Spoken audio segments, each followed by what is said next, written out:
You're watching News 25. Local coverage you can count on. News 25 is brought to you by J.K. Nelson Law, voted Best of Las Vegas. Give them a call, 702-727-9900.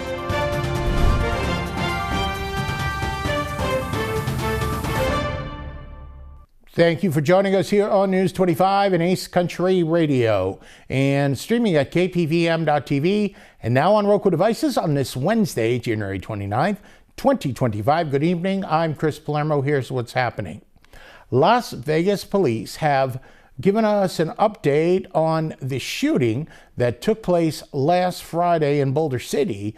The officer is assigned to the Homeland Security Division Airport Bureau, and Las Vegas Police Department Assistant Sheriff Jamie Prosser addressed the media yesterday.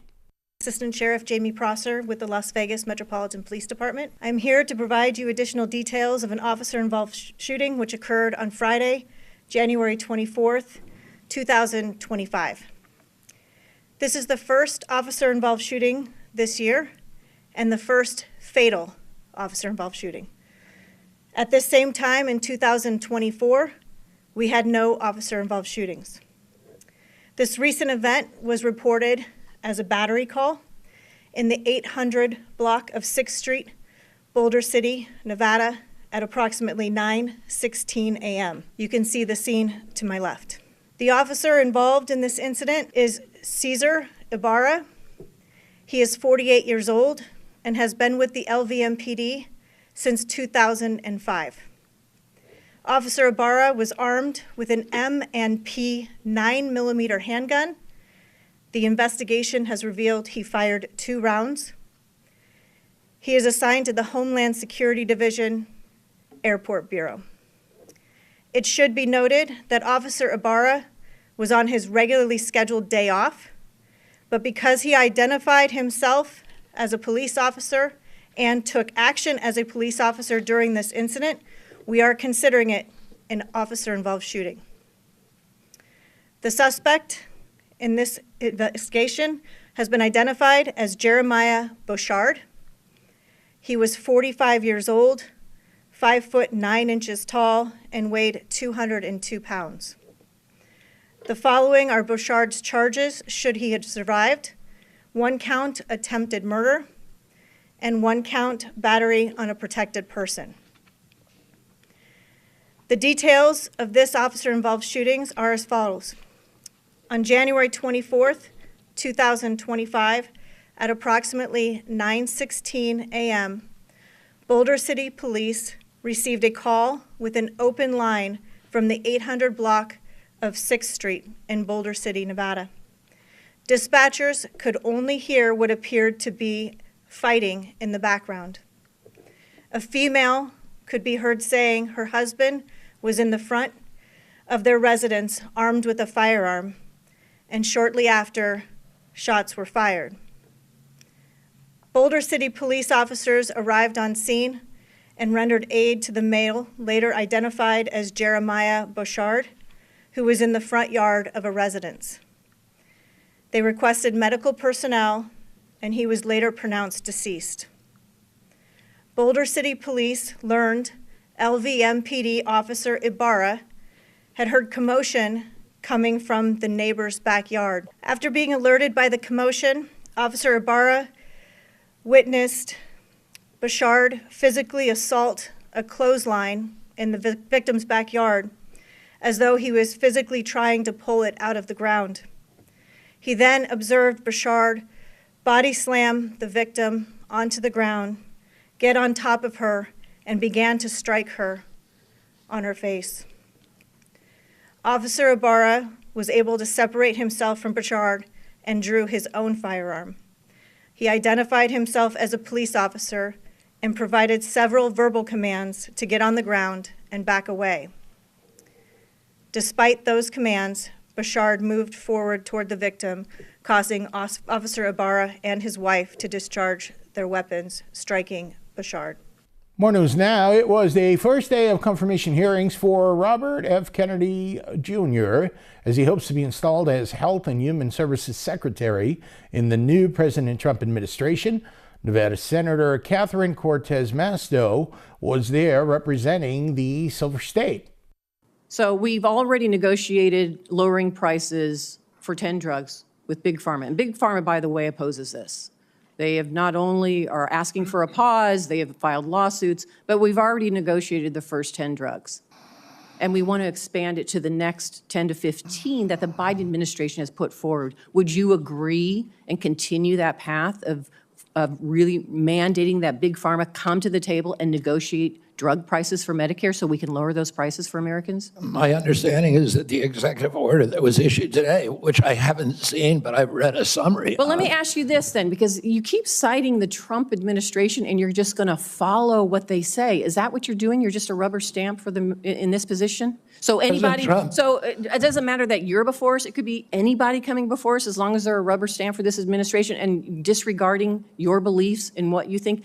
I guess my question to you is, if it really is fundamental to what you believe, how do you live with that?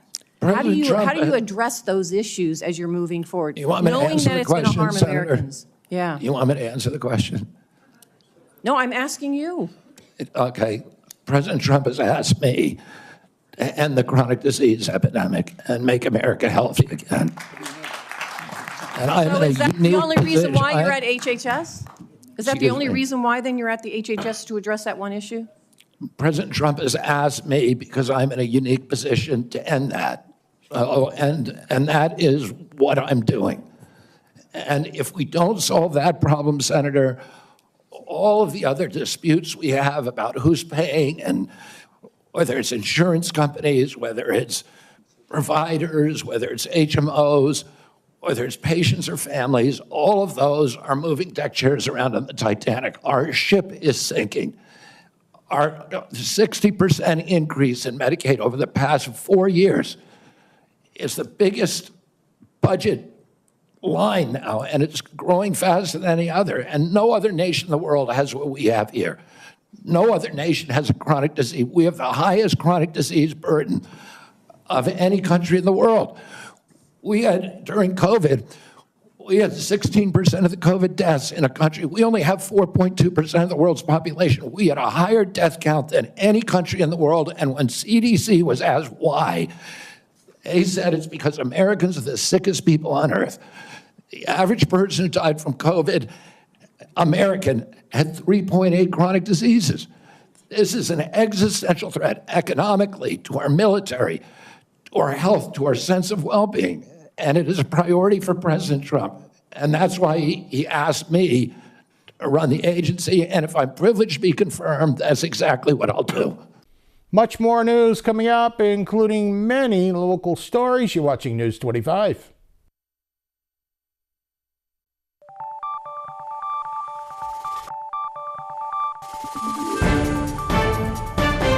You're watching News 25. Local coverage you can count on. And welcome back to News 25. I'm Chris Palermo. Our U.S. Armed Forces have been diligently safeguarding Southern California in response to the wildfires that have ravaged the region. Our News 25 Las Vegas correspondent Maria Centers now joins us from the city with more details. The U.S. military has been in full force combating the California flames that have devastated the Golden State in recent weeks by working hand in hand with local law enforcement officials, further safeguarding the community at large. Let's take an inside look at wildfire response relief efforts regarding the Eaton and Palisades blazes that have desecrated Los Angeles County.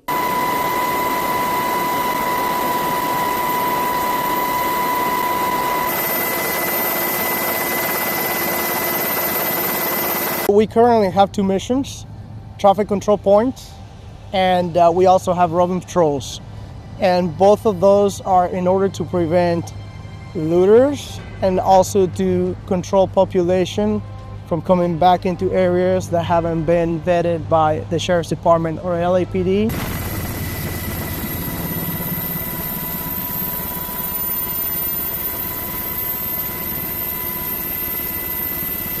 Military resources facilitated include C-130 Modular Airborne Firefighting System, CH-47 Chinook helicopters, and UH-60 Black Hawk helicopters. Because of the damage that they have in these areas, it's just not safe for the public to come in right now. We couldn't have asked for better partners. They are professionals, we are professionals, and they're very happy to have us here because we can enable them to do their job better.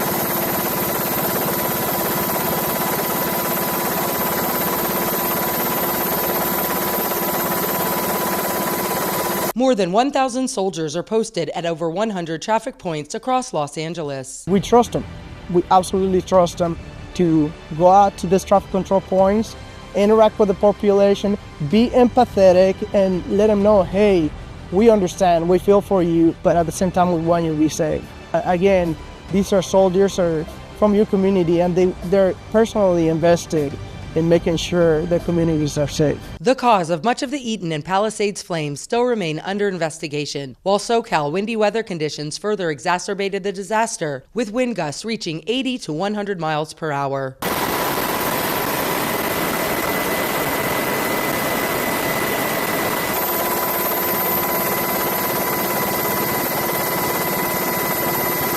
On behalf of everyone here at KPVM Television, thank you so much for your selfless service. Proudly reporting from Old Las Vegas and getting it over that hump, to all my people in the sunny and beautiful desert oasis of Pahrump, I'm Maria Centers for News 25 Las Vegas. Thank you so much, Maria. And we have more information now on a missing person from Las Vegas. News 25 reporter Anthony Roberts has the story.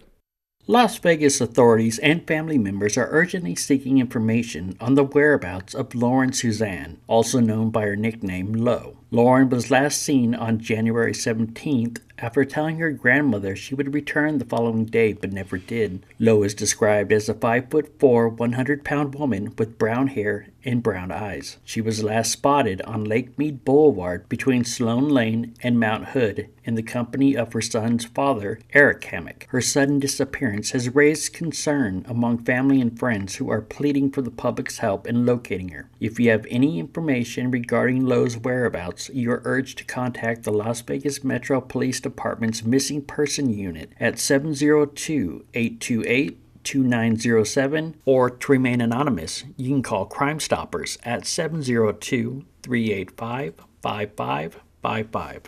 More news now. There's a concern the bird flu is spreading.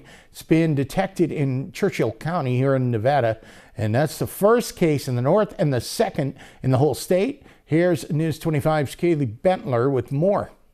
Bird flu has been discovered in dairy cattle in Churchill County, becoming the second case in Nevada. The farm has since been quarantined until testing guarantees the herds are virus-free. The Centers for Disease Control and Prevention maintain that the risk to humans remains low and affirms that pasteurized milk will not transmit the virus to humans. For eggs, the U.S. Food and Drug Administration states the likelihood that eggs from infected poultry are found in the retail market is low, and proper storage and preparation further reduce the risk. When the virus is found on poultry farms, the entire flock is slaughtered to limit the virus's spread, which results in shortages and soaring egg prices. From the CDC, cows can get bird flu primarily through contact with infected wild birds or contaminated environments. It can also spread through milking procedures or through the movement of infected animals. In total, 67 people have contracted bird flu, and 1 person has died in the U.S. from the virus since last March. A majority of those individuals worked around sick animals.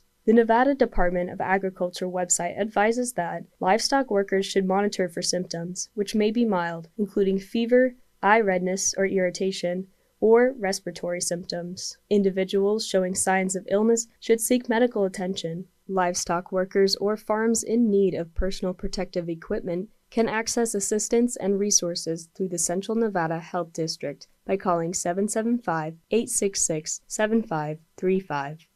Thank you, Kaylee, for that information. Coming up, we got a lot more weather, and of course, Mikey has your look at sports. You're watching News 25.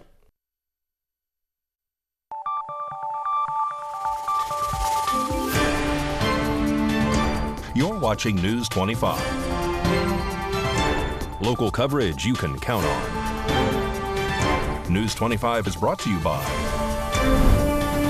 Mountain West Lawyer, Injury Attorneys, 727-9500.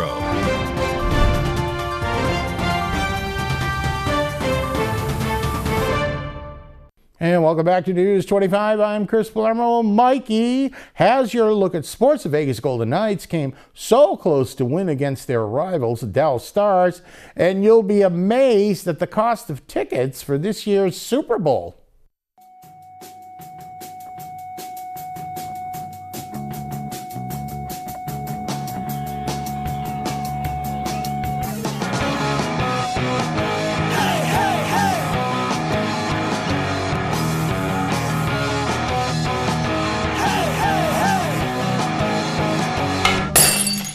Time now for your News 25 look at sports and streaming at KPVM.TV. And now on Roku devices, Vegas Golden Knights welcoming the Dallas Stars on Tuesday. Barbashev with the backhand pass to Eichel, 1-0. Still in the first period. Nicholas Hague with some fancy skating right there. Makes it 2-1. Bring it in. Second period, Golden Knights with a two-man advantage. Eichel to Dorofeev makes it 3-1 Vegas. Vegas on another power play. But here comes Wyatt Johnston with a shorty. Let's head over to the third period. Wyatt Johnston with his second of the night ties it up 3-3. Buckle up, we're heading to overtime. Wyatt Johnston with the hat trick and the OT winner. Dallas wins 4-3. Vegas picks up a much needed point. The Golden Knights welcome the Columbus Blue Jackets on Thursday. Well, how much are Super Bowl tickets? As of Tuesday afternoon, ticket prices at the Caesars Superdome in New Orleans ranged from as low as $5,499 plus fees for nosebleeds, up to $20,000 for a seat 3 rows back from the field. The average price of a single Super Bowl ticket this time 1 year ago was $11,000. The Vegas Thrill return home to take on Indy Ignite on Friday. Pahrump Valley Trojan boys basketball are at Slam Academy this evening. JV is in progress. Varsity at 6:30. And that's your look at sports on News 25. Thank you, Mikey. Such talent. Josh from Great Computer Deals is here to talk about backing up your Android smartphone. Good advice from this expert. Hey guys, Josh Osborne here with Pahrump Zone Great Computer Deals. It's time for another quick tutorial.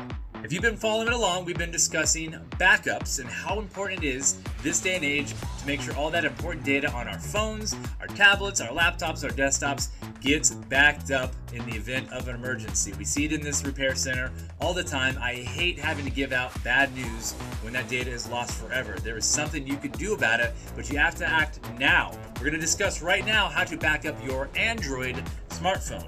If you have an iPhone, watch our previous video, we discussed that. But today we're talking about Android smartphones. And if you have your phone on you, feel free to get it out right now and follow along. Number one, before you do an Android backup, you got to make sure that your device is connected to Wi-Fi. You cannot do backups over your data plan with your cell carrier. You have to be on your home or business Wi-Fi, so make sure that's connected. Next thing to do is you want to click on your settings. It's an easy one to tell. It's that little cogwheel icon. And under settings, you want to click on the word Google, and you want to scroll down to where you see the word that says backup. Now, if you have a hard time following these steps, or you're watching this video and you don't have the phone on you, you can always type in the search box backup and catch up right to where we are right now. But under backup, you're going to see something that says backup and restore, or the word backup. And when you're there, you're going to see another option that says backup to Google One. Google One is basically the service that Google/Android offer to those phone users to back up all that information. You can just click on the button that says backup now, and the process just starts immediately. Keep in mind, Google will give you 15 gigs, count them, 15 gigs of free storage. That's going to last you for quite some time. You're going to get notifications that your backups are no longer taking place because you've run out of disk space. Don't sit on those warnings for months and months at a time and forget about them. Act right away and purchase more storage space through Google. But we have more videos coming. We've covered Apple iPhone, we've covered Android. We're going to discuss how to do this on a Windows PC next. So make sure you stay tuned for the next quick tutorial.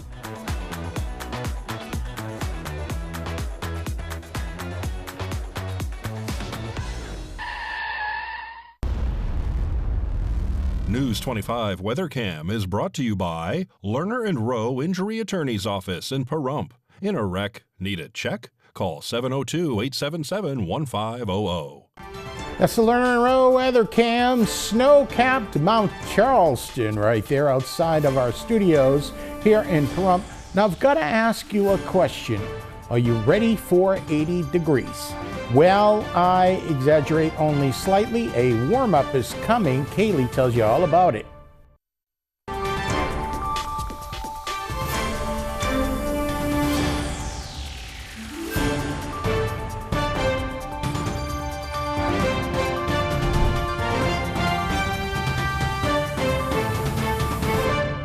Good evening, Nevada. I'm Kaylee Bentler in the News 25 Weather Studios. Let's check out our regional weather. Up in Fernley, we saw 49, 47 in Fallon, 48 Carson City, 43 Tonopah, 45 Goldfield, 59 Beatty, 62 Amargosa, 59 Las Vegas, and 69 in Death Valley. But over in our paradise of Pahrump, we're seeing clear skies at 53 degrees. We hit a high of 58 earlier. Winds in the south-southwest, 5 miles per hour, humidity 19%, and the sun rose at 6:46. But we caught a nice, beautiful sunset at 5:07 p.m. Expect humidity at 32%, winds east 4 miles per hour with a low of 31, and the skies are still clear. Let's check out the rest of our week. Tomorrow on Thursday, sunshine and 61 degrees. And for our weekend, we see some heavy clouds roll in, 65 on Saturday. Then we bump up to 72 degrees for Sunday, and then check out that Monday, 75, and we dip back down to 66. That's still very nice on Wednesday with some scattered clouds. And that is your look at the weather. Back to the desk. Here's Chris. Okay, thank you very much, Kaylee. Well, I did exaggerate a little bit on Monday. We were seeing 75 degrees. So if you can usually add about 10 degrees when the sun comes out, we're looking at probably more than 80 degrees on Monday. That'll just about do it for all of us here tonight at News 25. I'm Chris Palermo. Make it a great night.